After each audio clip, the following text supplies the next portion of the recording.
Happy Father's Day. Start off with that. Like you didn't know, right? It is Father's Day. Um, really kind of exciting if you're a dad. My son, it's his first Father's Day. They had twin baby boys 9 months ago. This is his first Father's Day. So I'm excited for him. Um, it's my millionth Father's Day. I don't know. Have you guys, dads, just raise your hand if you are a dad or you have one. Anybody? Okay. Are you giving them gifts for Father's Day? Are dads getting gifts? I don't know. I know moms always get gifts. Do dads get gifts? Anybody give a gift? The reason I bring that up is because my wife and my son might be in the audience, and I want them to get some ideas. Okay?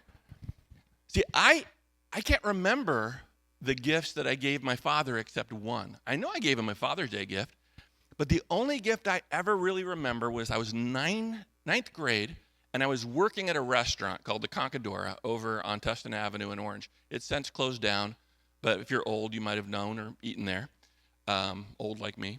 But I was ninth grade. I worked there as a busboy and a dishwasher, and I worked so hard to make the money to buy my dad's first gift I wanted to give him. So I went shopping, and I got him what he needed. He needed a wallet. So I got him this very nice leather wallet. His wallet was falling apart, right? You know how men will hold their wallet forever? They get like this thick. They have all their junk in it, and then it just starts to bust out the seams. So that was the situation with my dad. So I was so proud. I gave it to him on Father's Day. He received it, and he said, thank you, and oh, it's really nice and wonderful and all that. So that was great. But then about 3 months later, he comes home one day, and he says, your wallet stinks. And I said, well, what do you mean? No, it smells.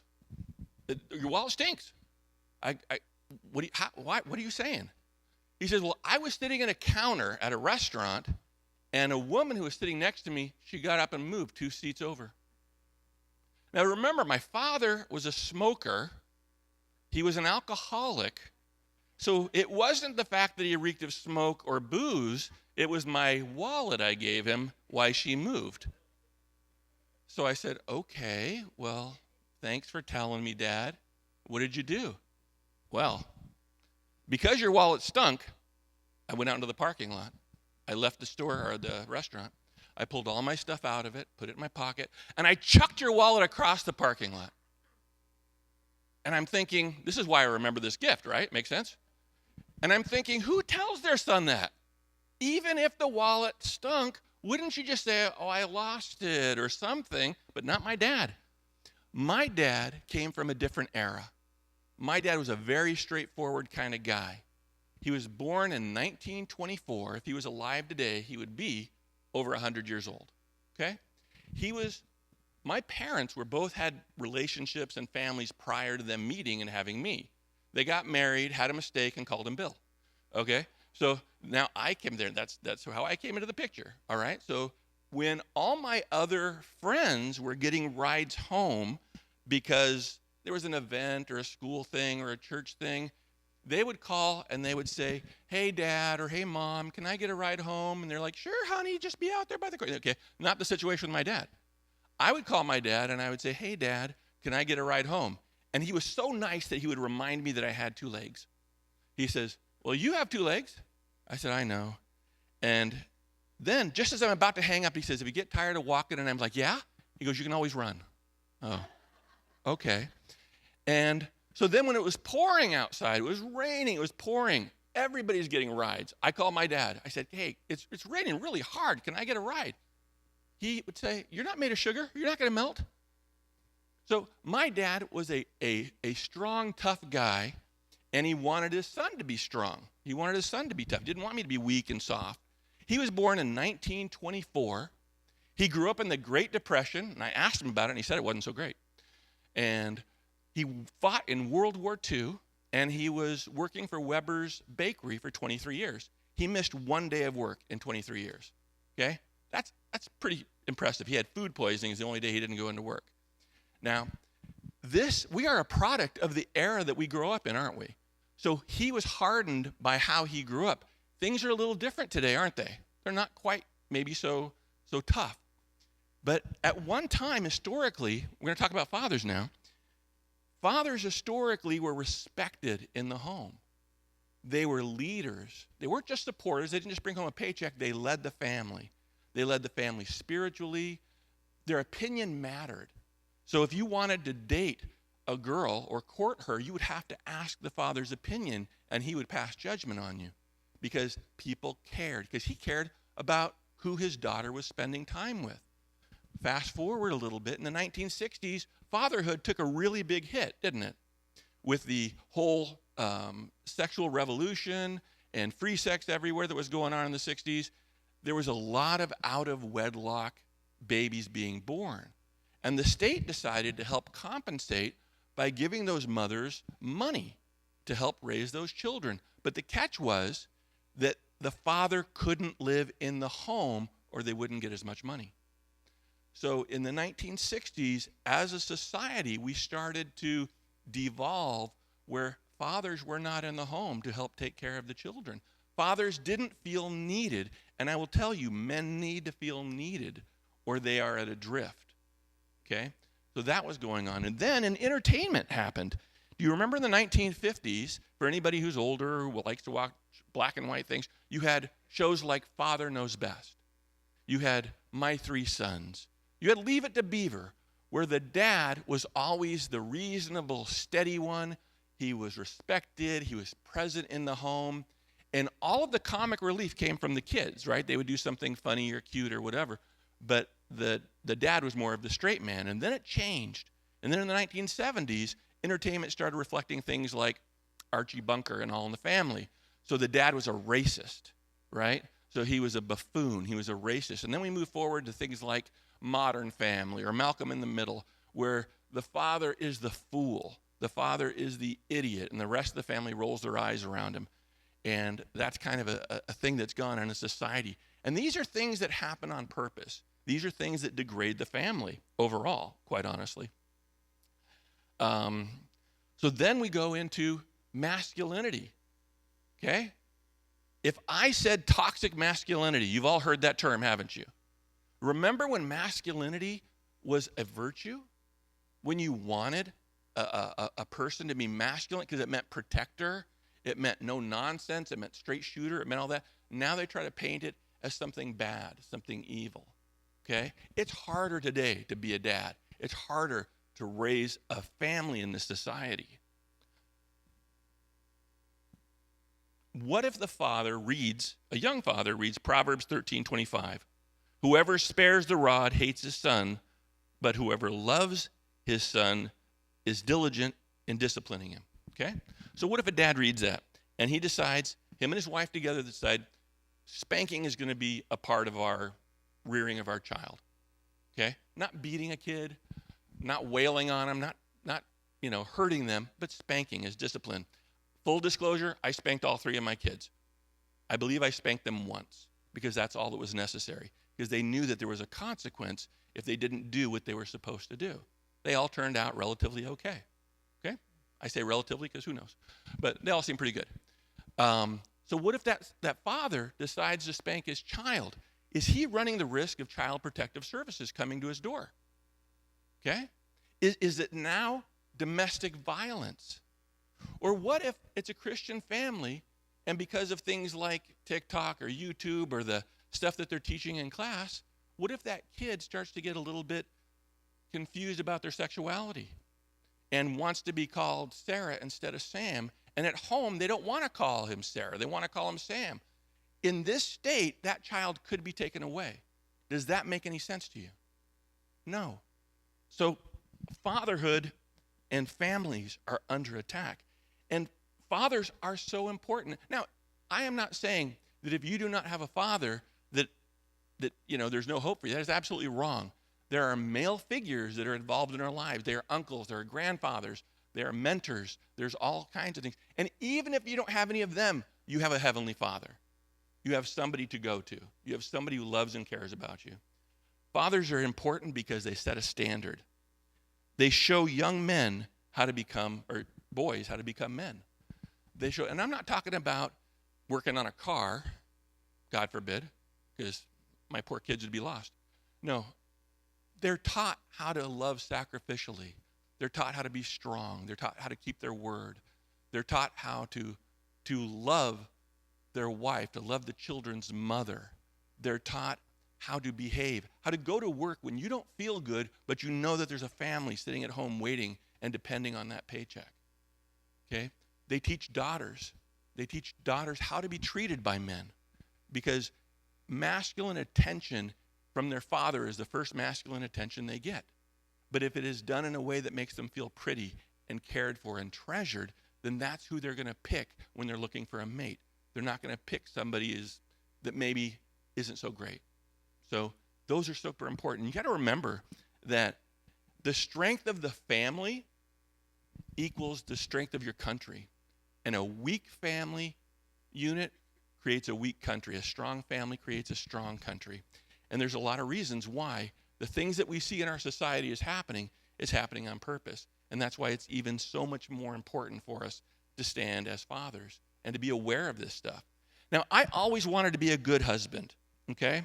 But I thought that being a good father was even more important, and I'll tell you why. One, my wife had a choice. She could pick a whole bunch of guys. She decided to pick me. I fooled her the best. So she picked me. My kids had no choice. They're stuck with me. So whatever, it's a grad bag, right? You're stuck with the dad you got. Secondly, when we were young and my children were young, if I died, my wife could go out and find another man and remarry. She could find a person who would love her and take care of her. But there's no guarantee that that man would love my children the way I do, is there? So that's another reason. And we know that fatherhood is important to God because God worked it all out so that even his son had a stepfather in the home to love him and raise him and take care of him. So I wanted to look and see what the Bible had to say about fatherhood since I was going to speak today. So in Colossians chapter 3, verse 1, pretend you see it. It's fathers, do not provoke your children lest they become discouraged. Now, this is a hard one in a sense because sometimes when you're giving instruction, it is discouraging, is it not? Sometimes a person can get discouraged from it. So, and I know that I have discouraged my children unintentionally. I wanted to share with them either don't do this the way, and I didn't always do it in the smartest way. The ideal is to instruct your kids in a way that makes them want what you want. My son Christopher, he is my middle son. He was in junior high at Saravilla.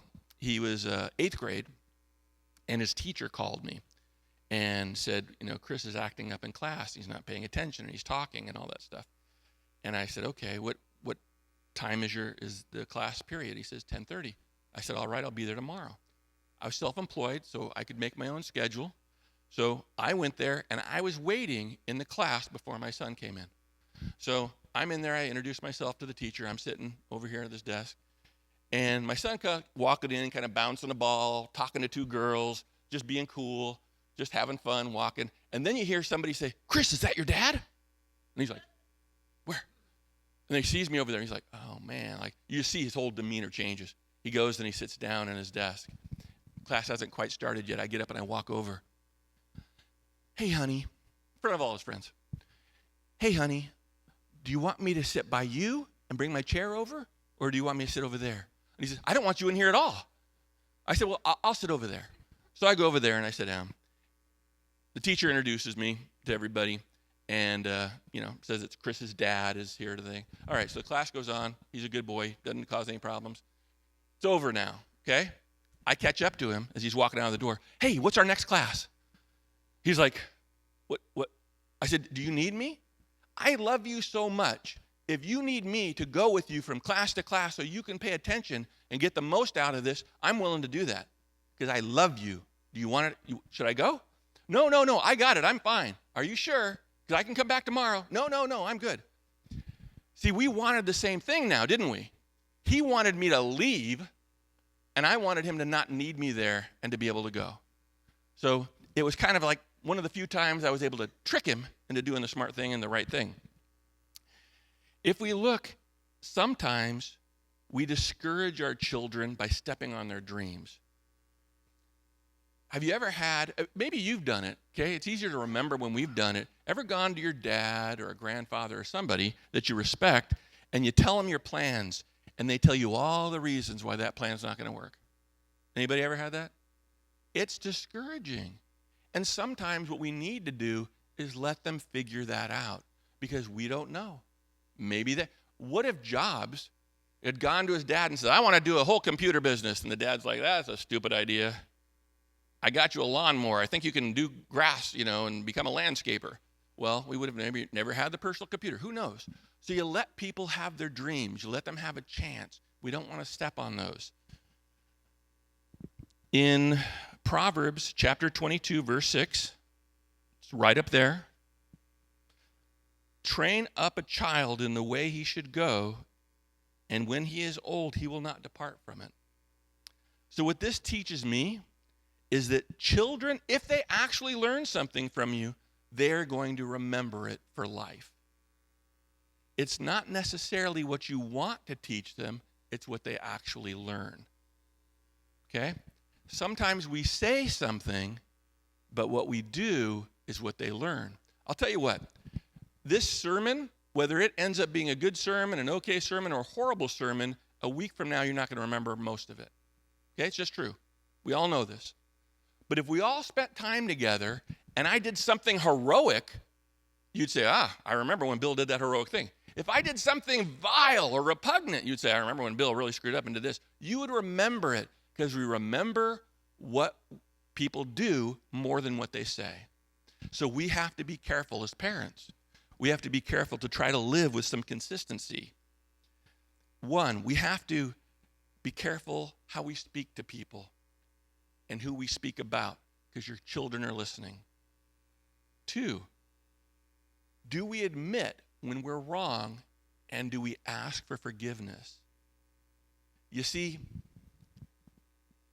your children will disregard what you say if they see you as a hypocrite. If Christianity is only for the church, it's only for when you're around other Christian people, but you don't live it at home.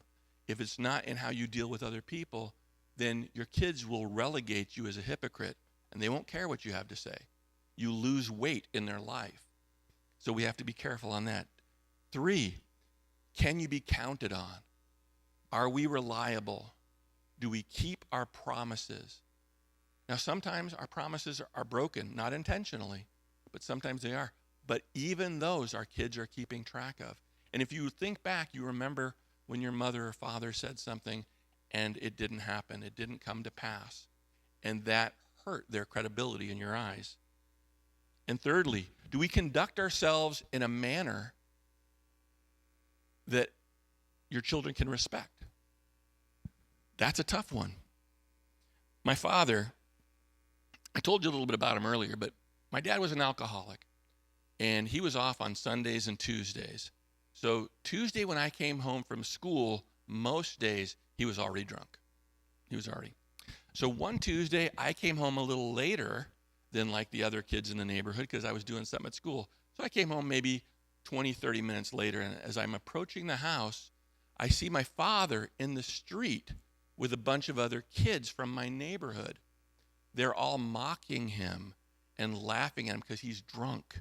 And he is so drunk he doesn't even know that they're laughing at him behind his back and they're making fun of him. And I'm trying to get my drunk father back into the house. Now, if you ever dealt with a drunk person, it's kind of like herding cats, right? No, we're going this way. No, we're doing, okay. So I'm trying to get him in the house, and I got so angry at those kids for mocking my father, for making fun, for laughing at him. It hurt me, but I was so angry at them. And then I also realized that my father put himself in that position. He was the one drinking. He was the one going out. He was the one doing it. So it was kind of confusing a little bit because I was so mad at him and I was mad at them. But we've got to be careful to conduct ourselves in a way that we can respect. There's a lot of people who are ashamed of their families. There's a lot of people who don't want to invite anybody over because maybe there's drug abuse, there's alcohol abuse, maybe there's fighting, maybe there's a grudge, maybe they're not living the perfect. They don't want to expose the secrets in their home because they don't feel like they're normal. Okay? My family's not normal. I got to tell you, there's no such thing as normal. There isn't. I heard it said once that normal people are just people you don't know very well. And it's true. You think of it. In most people's families, we have people who are criminals. We have drug addicts. We have people that are in jail, people that have been child molesters. My brother was murdered by his own son. We have all these kinds of things that happen in people's family. Families are messy, okay? It is the nature of it. But you're in good company. Because think of the very first family. I'm not talking about the presidents. The first family, Adam and Eve. Their one son killed their other son. Look at David, okay? David, when he became, we like to think of David as the boy with the sling and Goliath, but beyond that, he was a king. And he took another man's wife, and he had her because he wanted her. And then when she became pregnant and he couldn't hide it, he had her husband killed, okay? Then that child that was born passed away and died as punishment. And then he had other children. And one of his sons raped his daughter, the boy's sister. Another son tried to overthrow his kingdom and was killed in the process. And David is a man after God's own heart. So you are in good company when you have a messy family.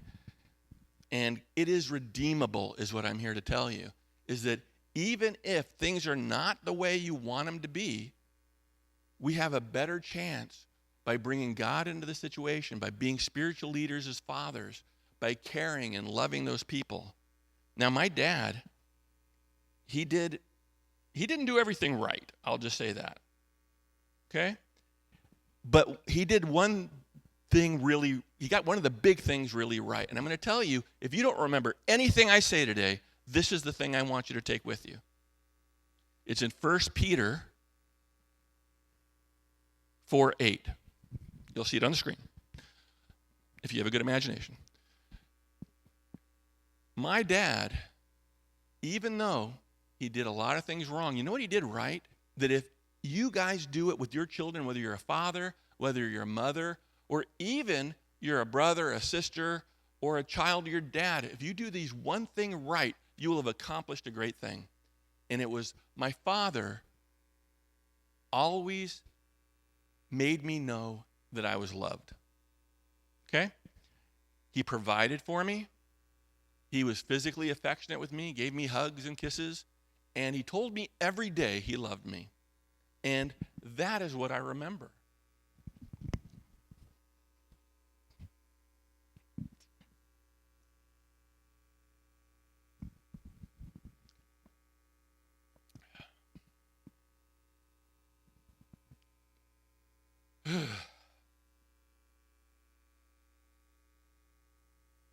So you guys going to a barbecue?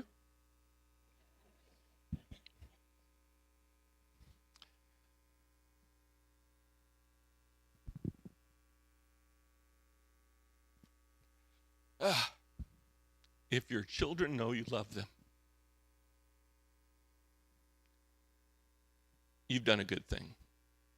I have a good friend named Kurt. He's a few years older than me. His father was a Christian. He was a deacon in the church. He raised 3 children, and they all were taught to love God and are all Christians. So he did a great thing with that. But you know what he didn't do? Is he never showed any affection to his children.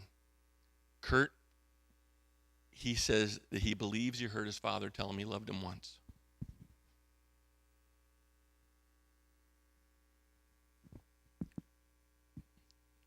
The verse on 1 Peter 4:8 is,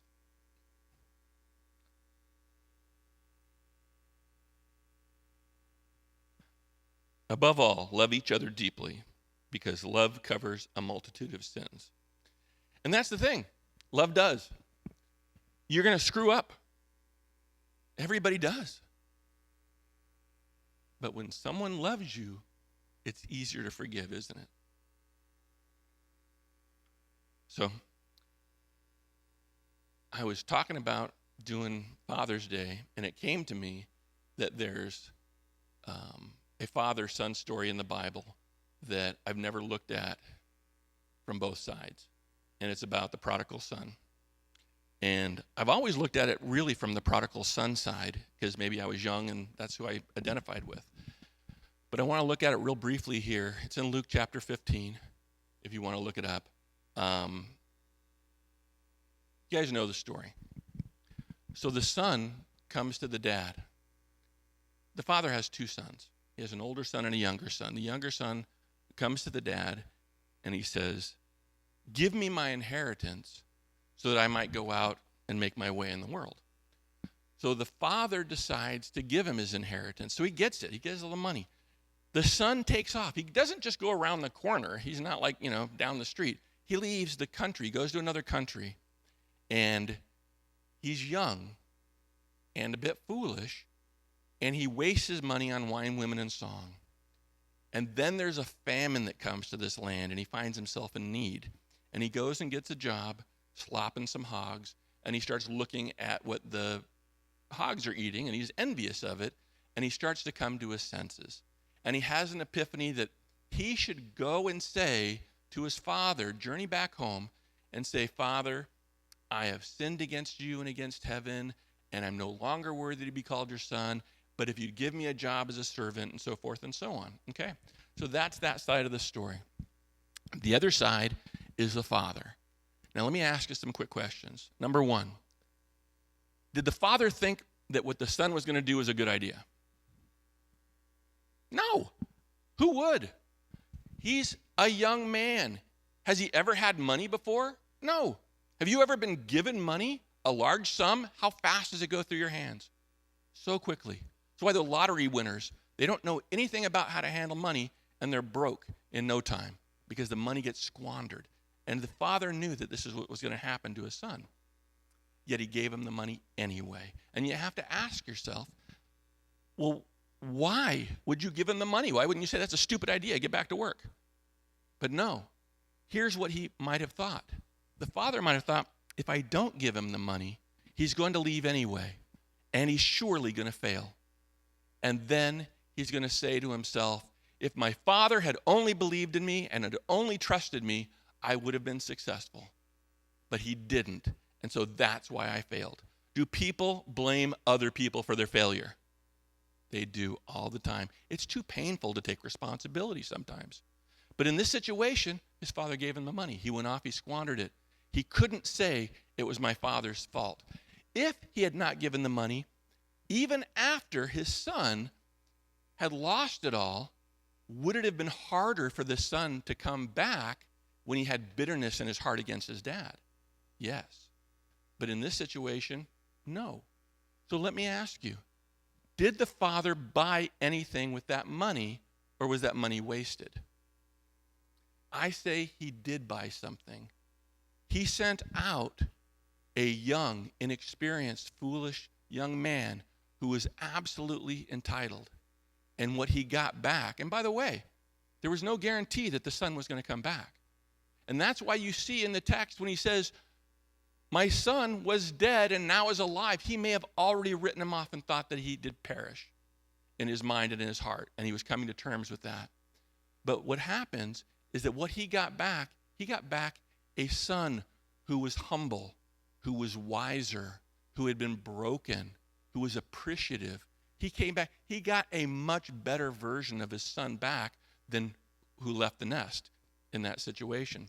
So when the son was coming back, and I could just see the son, he's rehearsing the lines to his dad. "I've sinned against you. I've sinned against heaven. I don't deserve to be your son. If I could just get a job working with you," and all that. He's talking to himself. He's walking back. And his dad sees him as afar off. And his dad says, "Here's my son." He doesn't even wait. He runs to his son. He runs to him. He grabs him. He kisses him. He hugs him. He calls to have a robe put on him. He gets a robe. He gets a ring. He gets brand new sandals. He gets all that. He says, "Kill the fatted calf, for my son was dead and now is alive." He is celebrating. He's rejoicing. He's bringing him back in. And did the dad have to do that? Or could the dad say, "No, you made your bed. You go lie in it. I already gave you everything I'm going to give you"? He could have. But just like God lets us return to him, lets us repent, lets us come broken, and wiser, hopefully, he is so ready to take us back. But then,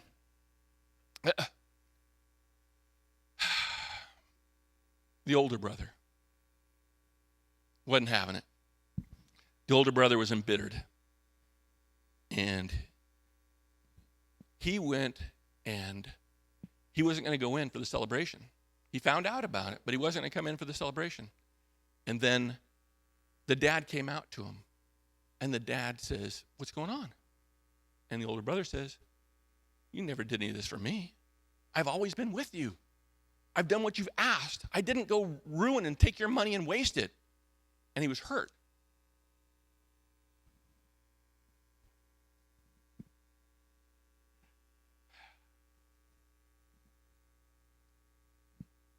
And the dad said to him, "You've always been with me.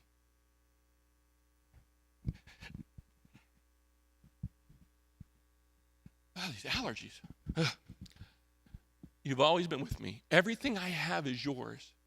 He says, "But we have to celebrate because your brother was dead and now is alive." Because what was the dad doing?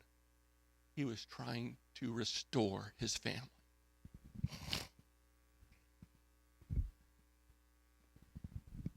This is so embarrassing. Ugh. Anyway. It's like Hallmark commercials get to me now. I don't know. Anyway.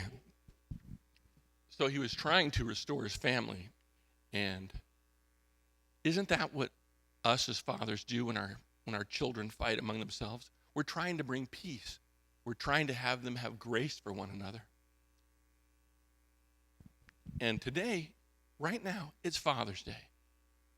If you have problems in your family, if you've got it with your parents, if you have it with your children, it is a great excuse to reach out to them. Say, "Hey, it was Father's Day and I just was thinking of you," and so forth and so on. It's a great day to make amends. It's a great day to encourage one another. And if you would like to be somebody who stands in the gap for your family, you don't have to be the dad, you don't have to be the son, you don't have to be the daughter, whoever you are in there. It might have nothing to do with you, but you have a family that has turmoil or is broken. Come down, pray for them at the altar, stand in the gap. We'll pray with you. I have a Father. He calls me his own.